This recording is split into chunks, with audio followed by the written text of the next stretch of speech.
मुस्लिम league नून के senior रहनुमा राना सनाउल्लाह ने कहा है कि पाकिस्तान के खिलाफ साजिश की गई और एक फितने को मुल्क पर मुसल्लत किया गया। इसके लिए नून लीग की हुकूमत खत्म की गई। हमने हौसले के साथ इनका मुकाबला किया और वो कुछ नहीं किया जो आज सियासत में हो रहा है। उन्होंने कहा कि अगर हमारे खिलाफ झूठे मुकदमात खत्म हो रहे हैं तो इससे लेवल प्लेइंग फील्ड का क्या ताल्लुक है।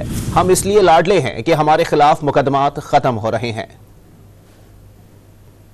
पाकिस्तान के खिलाफ साजिश की गई और एक ऐसा फर्द, एक ऐसा फितना जो है वो इस मुल्क के ऊपर मुसल्लत किया गया और उसे मुसल्लत करने के लिए जो है वो मियाँ नवाज शरीफ की हुकूमत को ख़त्म किया गया। कि हमारे ख़िलाफ़ अगर अब झूठे मुकदमे दर्ज हों और वो अब वापस हो रहे हों या ख़त्म हो रहे हों या अदालतें बरी कर रही हों तो इसके साथ लेवल प्लेइंग फील्ड का क्या ताल्लुक है जी।